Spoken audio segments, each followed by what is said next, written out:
Vice released a trailer for a story that they did on American veterans who come home and join the KKK.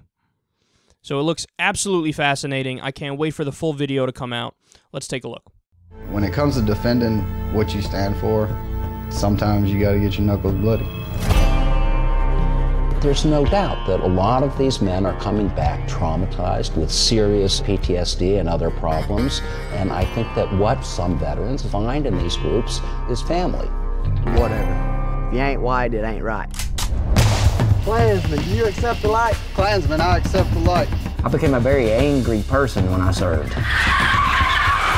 Fuck you too, bitch. A lot of people don't grasp what a vet goes through. We're currently experiencing growth in a number of these extremist movements. Klansman, for God! For God! It's like you found brothers and sisters you never knew you had. For the United States Marine Corps! The United States Marine Corps! We can relate to Islamic extremists just like we are Christian extremists because they're fighting a holy war and so are we. Klansman, for the U.S. Army! The U.S. Army!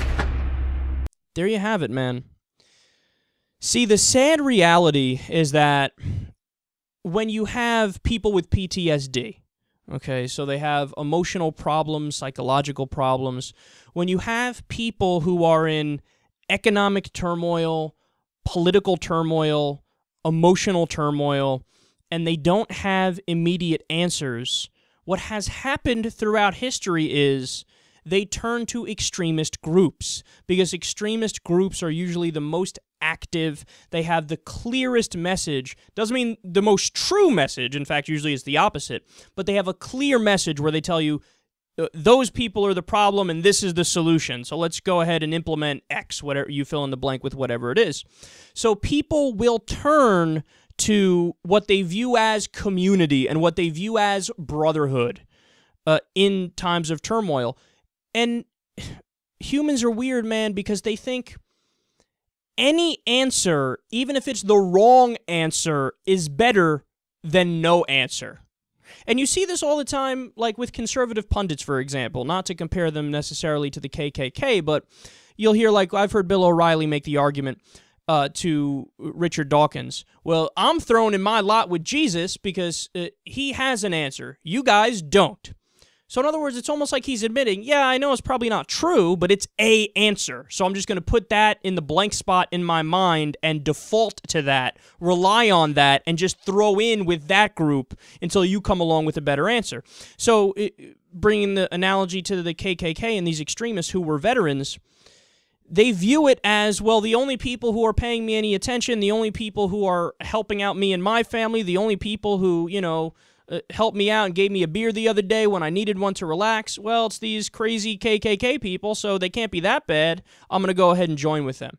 I mean, we had a former skinhead on the show, and I talked to him about it. He's a great guy. He's reformed, really smart guy.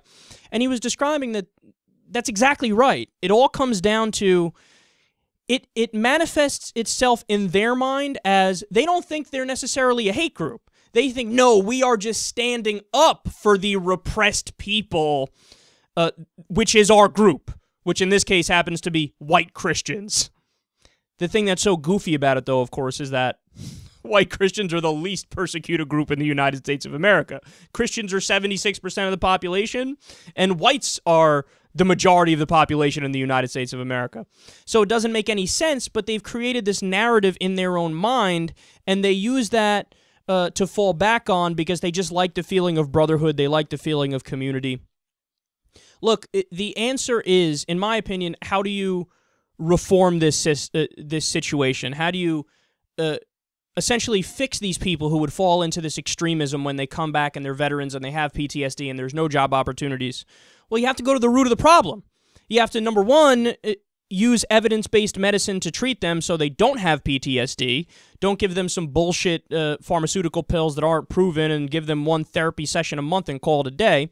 Number two, you need good job training programs so they have a purpose, they have a cause, they have something that makes them happy and gives them meaning in their life.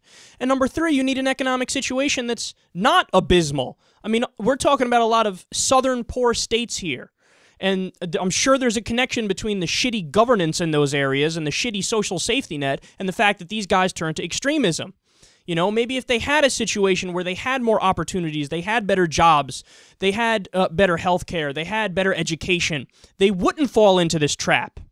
So we need to fight back against it, and we need to fight back against it in the right ways. But there you have it, man. They said it. They said it at the end. You know, I don't need to extrapolate. It's not about my opinion.